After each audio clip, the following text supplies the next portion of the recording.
I decided that it would be nice, considering the anniversary, for us to stand up and sing our prelude this morning. Morning has broken. It's hymn number 145.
Please be seated. First of all, let me say welcome to each and every one of you to this time of worship here at Sardis United Methodist Church. I greet those who are gathered in the sanctuary, and it is a morning that has broken. I also like to greet those who are joining us via the internet and welcome you, and our prayer is that each and every person would gather some blessing as we lift God up in praise. Let us pray. Most gracious and eternal God, our prayer is that you would pour out your Holy Spirit on us gathered, that we might know your presence, that we might feel your presence in this place, in this time of worship. And Lord, our prayer is that we might lift you up in praise and thanksgiving, and that we might be fulfilled, that we might be filled with your Spirit. We pray these things in the mighty and powerful name of our Lord and Savior, Jesus the Christ. And God's children said, Amen. If you hadn't figured out when you looked at the order of worship today, we're gonna glorify, we're gonna praise America, we're gonna celebrate America today. So if we could stand together now and sing hymn number 696, America the Beautiful.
Seated. The ushers would please come.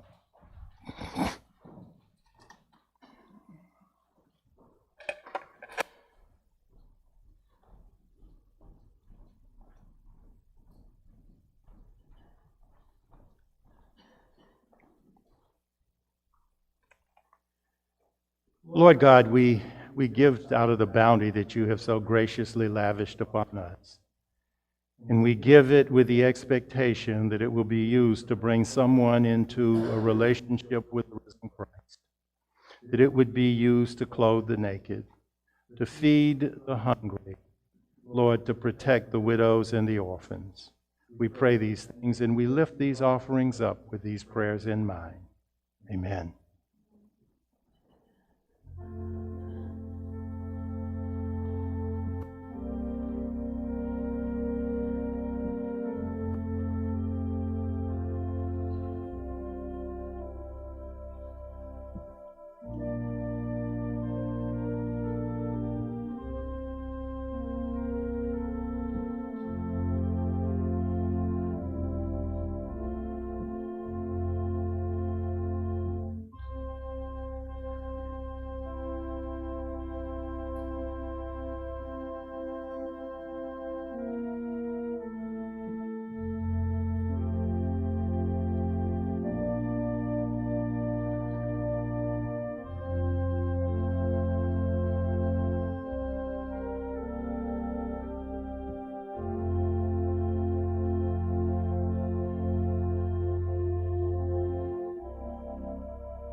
Please stand.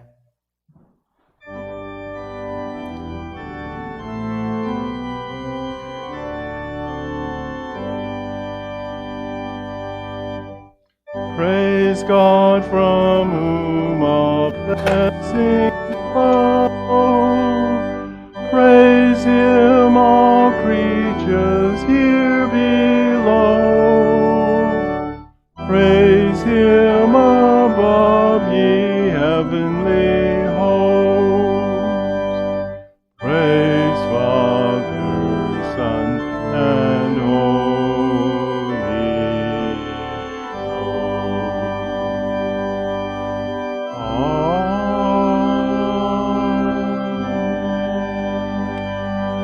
Amen.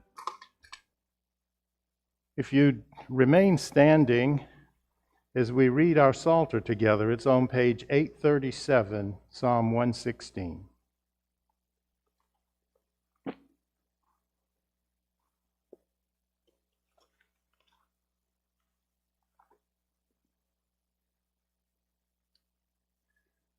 I love the Lord, who has heard my voice and my supplications, and has inclined His ear to me whenever I called.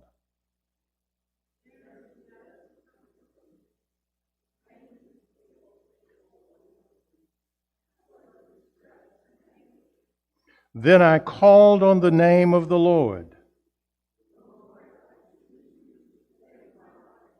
Gracious is the Lord and righteous. Our God is merciful.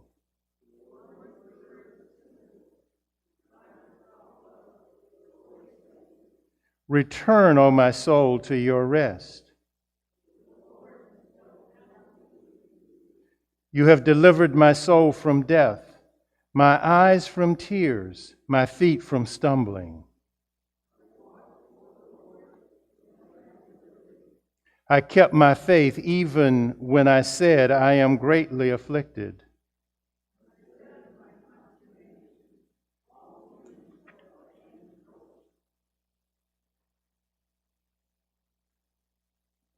What shall I return to the Lord for all my benefits?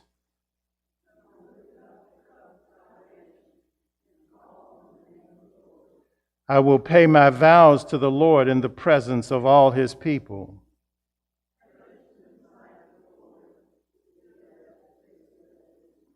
O Lord, I am your servant.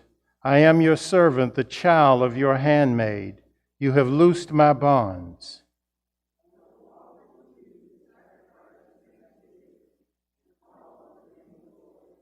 I will pay my vows to the Lord in the presence of all his people.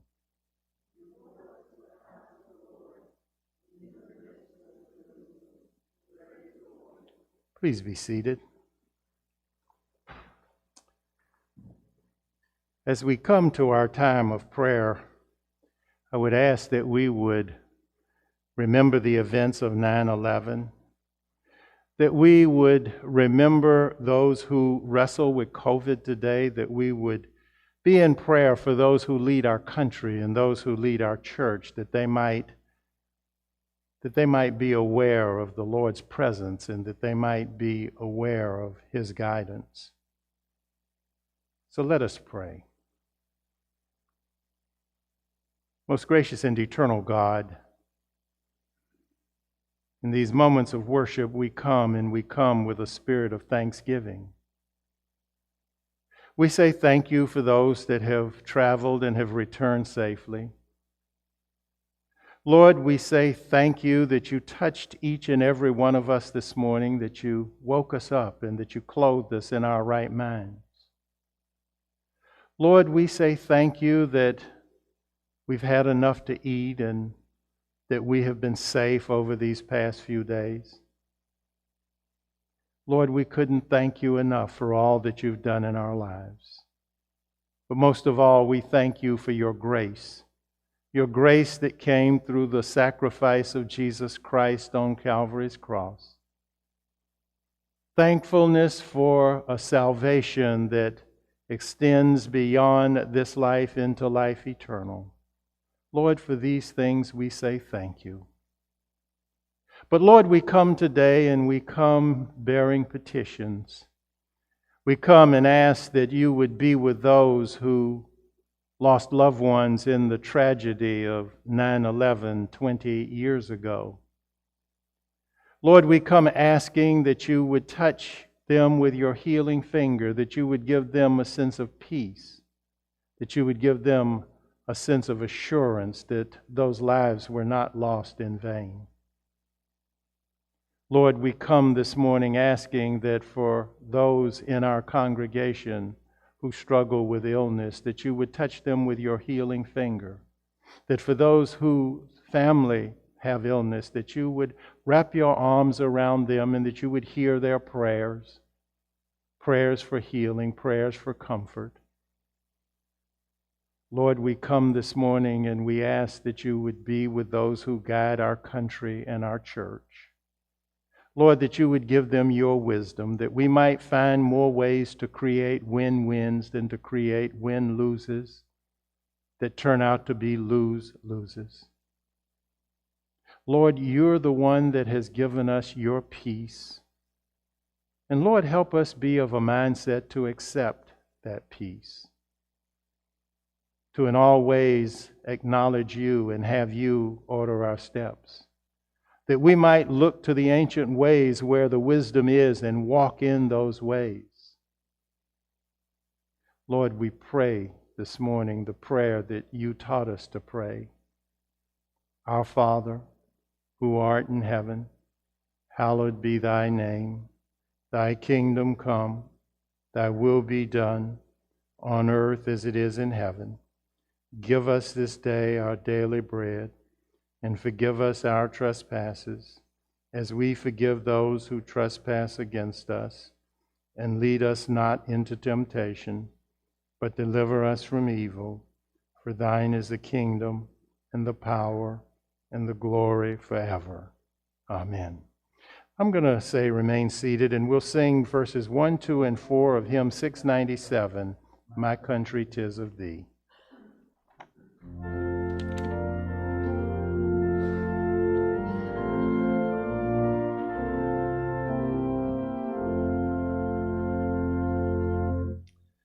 My country 'tis of thee, sweet land of liberty, of thee I sing. land where my fathers died, land of the Pilgrim's pride, from every mountainside, let freedom ring.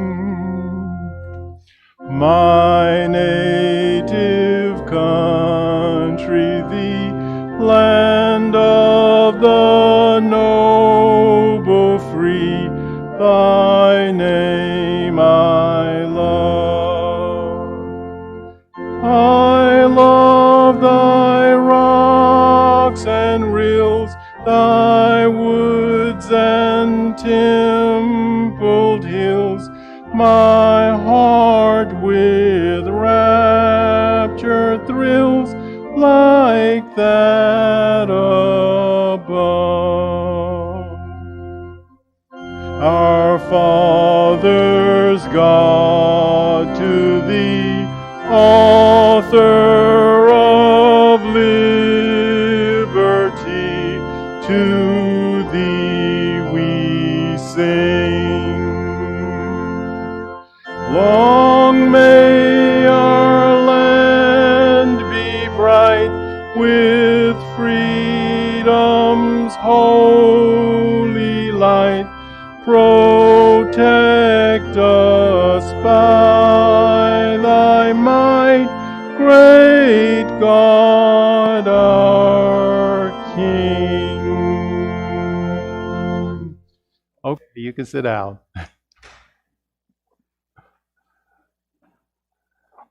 You know, I heard someone once say that control is an illusion, and I proved that this morning. Our scripture lesson today comes from the Gospel according to Luke, and I'll be reading in the 19th chapter, the 41st through the 44th verses. And hear God's word. As he came near and saw the city, he wept over it, saying, if you, even you, had only recognized on this day the things that make for peace. But now they are hidden from your eyes. Indeed, the days will come upon you when your enemies will set up ramparts around you and surround you and hem you in on every side. They will crush you to the ground, you and your children within you, and they will not leave within you one stone upon another, because you did not recognize the time of your visitation from God. The word of God for the people of God. As we gather this morning, it's appropriate that we remember the events of September the 11th, 2001. And if you're like me, you remember exactly where you were and what you were doing when the news broke of the 9/11 attacks. As Mary and I were on our way to church this morning, we had that discussion, and I remember that I was on my way from the campus at Emory on Lawrenceville Highway, and my phone in the car rang, and it was my daughter, and she said, "Dad, are you watching this?" And I said, "Watching what?" And she said, "An airplane has crashed into one of the Twin Towers." I immediately pulled into what at that time was the Cokesbury bookstore, and they had rolled a television set out in the middle of the floor. And as we watched, we saw the second airplane hit the other tower. I remember joining hands together, and we prayed for those that were in the towers. We remember today the almost 3,000 who died during those attacks. We remember the first responders and fellow workers who were willing to lose their lives to save others. And we proclaim their sacrifices in the words of the song that we shared this morning, America the Beautiful. Oh, beautiful for heroes proved in liberating strife, who more than self their country loved, and mercy more than life. Over the past few days, the news has been dominated by the stories of family members of those who were lost in the World Trade Towers and in the Pentagon and in Flight 93. People whose lives were drastically altered, and there was discussion about how they have responded to the loss of those loved ones. We remember all of them as well. It is my opinion that just as Jesus wept over the city of Jerusalem and wept at the tomb of Lazarus, I believe that on September the 11th, 2001, Jesus wept over New York and wept over Washington and wept over Shanksville, Pennsylvania. But I think Jesus also wept over the whole world. 20 years ago today, when we awakened on September the 12th, the ruins of the Twin Towers and the Pentagon and the remains of United Airlines Flight 93 were still smoldering. And as they smoldered, images of airlines crashing into buildings were burned into our memory. I submit to you this morning that tears were flowing in heaven on 9/11. Tears that continue to flow today in the aftermath of that day, as many more have died in Iraq and Iran and Afghanistan and other places around the world, where each and every day man's inhumanity to man is exhibited. Certainly 9/11 was a day of darkness. And I submit to you that we have had other days of darkness since then. My expectation is that we will continue to experience some days of darkness, some universal like 9/11 and others personal. However, Jesus' words as he moves ever closer to Jerusalem, and understand where Jesus is when he utters these words. When he weeps over Jerusalem, he's on his way to Jerusalem for the very last time. He has a date with Calvary. He has a date with the cross. And he gives us insight as Christians as how we are to deal with the tragedies of chaos in the world in which we live. Hear what he says. If you, even you, had only recognized on this day the things that make for peace, but now they are hidden from your eyes. Those are the things that make for peace. Those in Jerusalem refused to believe the prophecies of Isaiah, Jeremiah, and the other prophets who foretold the coming of the Messiah.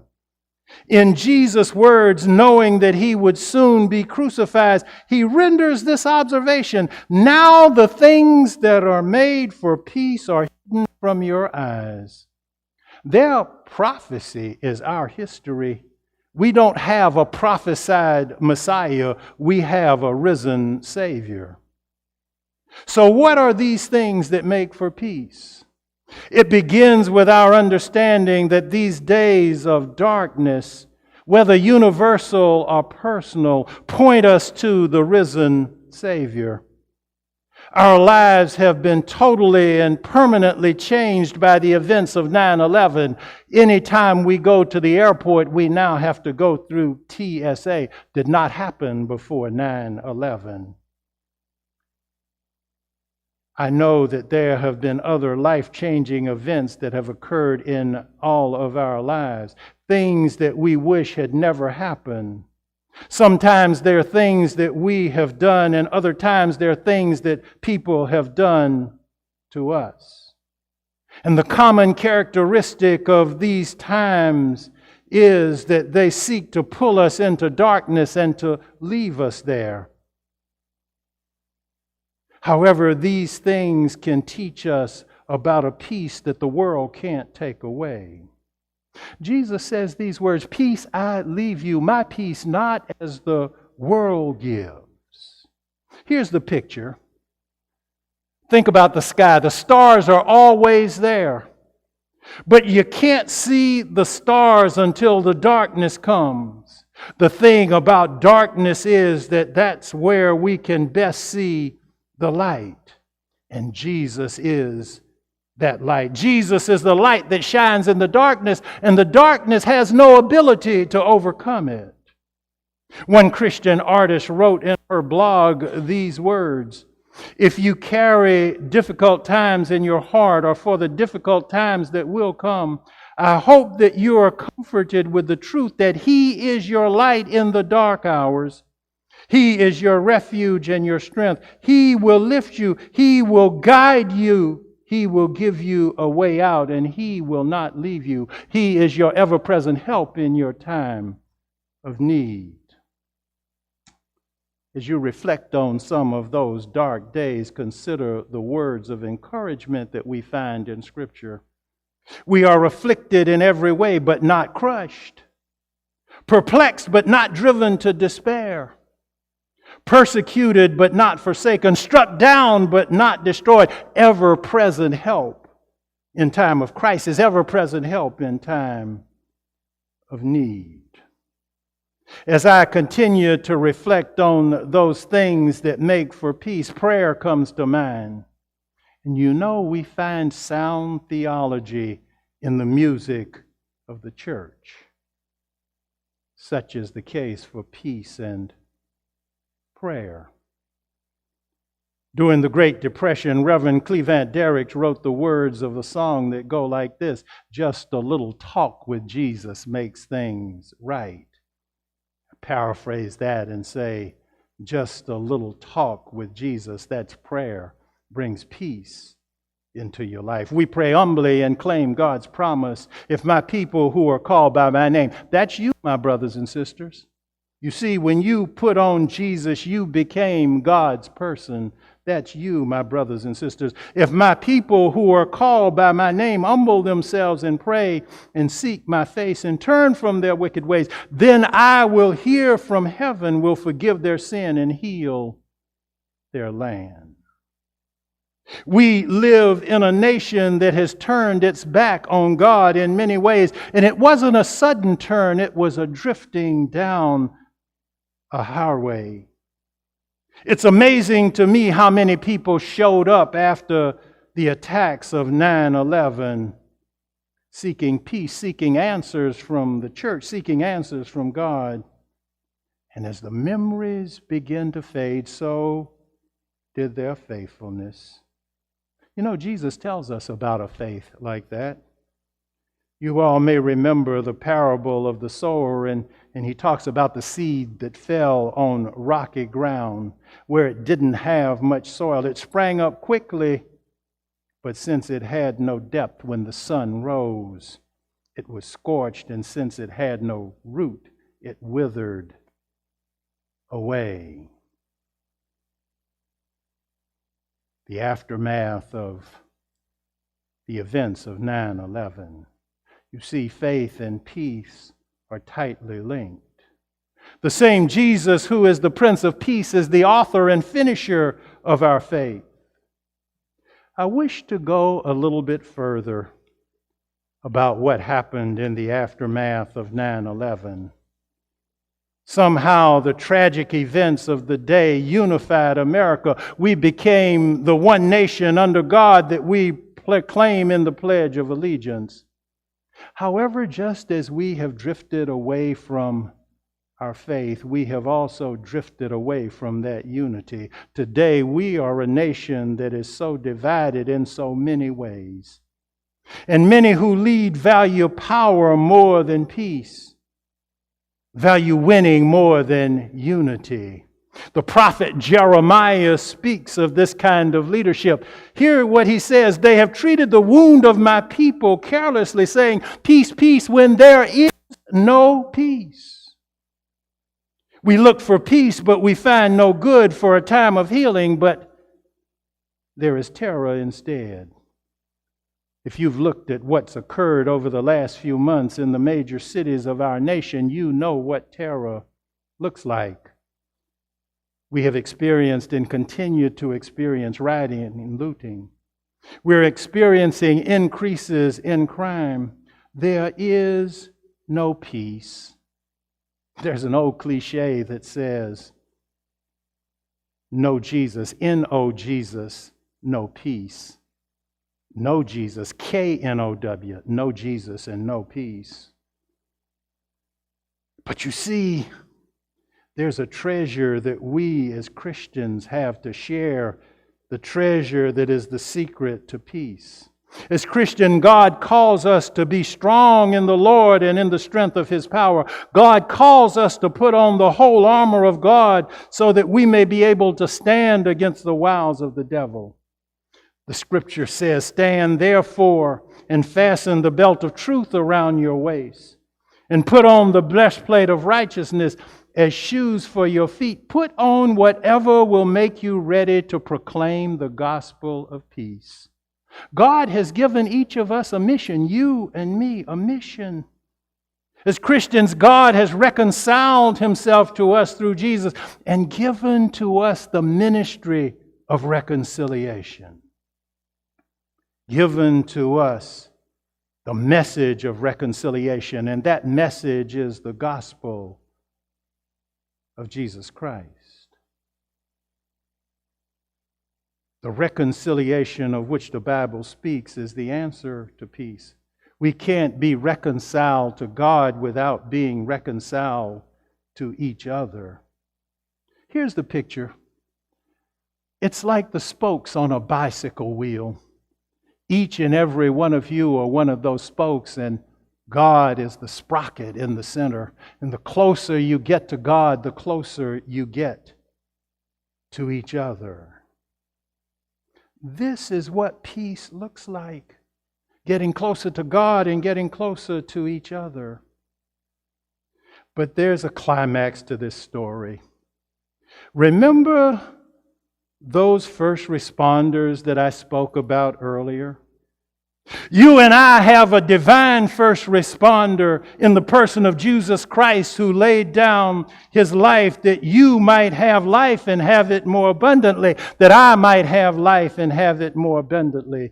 He laid down His life on Calvary so that your sin debt and my sin debt would be repaid, and that we might have life eternal. The gospel of Christ and His offering for us are the things that make for peace. As you remember 9/11, I encourage you to be in prayer for our city. I encourage you to be in prayer for our nation. I encourage you to be in prayer for our world. And that includes the Taliban and Al-Qaeda and ISIS and all of those around the world who would destroy our nation, who would destroy America. Paul, the Apostle Paul, himself at one time a terrorist, tells us that God's grace is sufficient. And in the hymn, America the Beautiful, that we sang, there are these words: America, America, God shed His grace on thee and crowned thy good with brotherhood from sea to shining sea. The lyrics of this great hymn, written by a woman by the name of Catherine Bates, who wrote it as she came out of a Great Depression, celebrate the greatness and beauty of America, but it also begs a question. Can our nation and perhaps the world ever live up to the high ideals to which God calls us?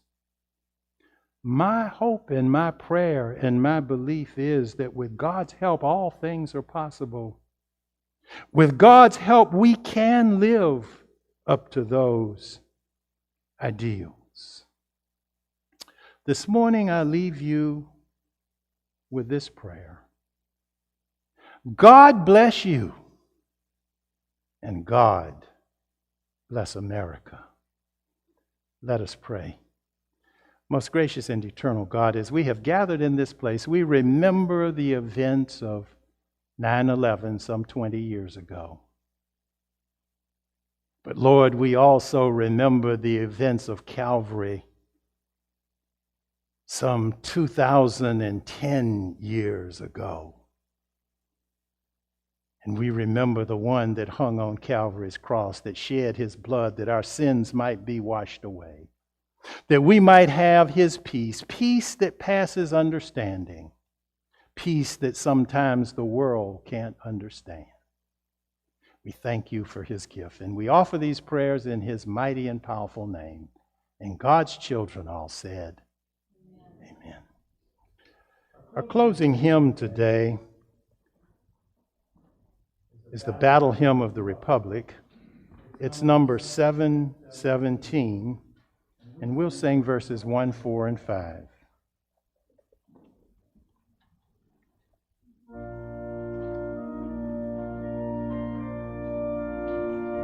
Would you please stand?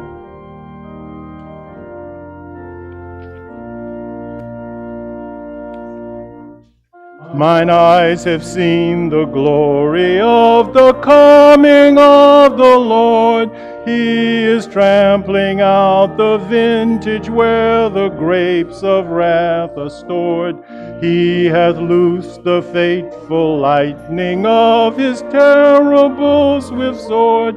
His truth is marching on. Glory, glory, hallelujah. Glory, glory, hallelujah. Glory, glory, hallelujah. His truth is marching on. In the beauty of the lilies, Christ was born across the sea, with a glory in his bosom that transfigures you and me. As he died to make men holy, let us die to make men free, while God is marching on. Glory, glory, hallelujah. Glory, glory, hallelujah. Glory, glory, hallelujah. His truth is marching on. He is coming like the glory of the morning on the wave. He is wisdom to the mighty. He is honor to the brave. So the world shall be his footstool, and the soul of wrong his slave. Our God is marching on. Glory, glory, hallelujah. Glory, glory, hallelujah. Glory, glory, hallelujah. His truth is marching.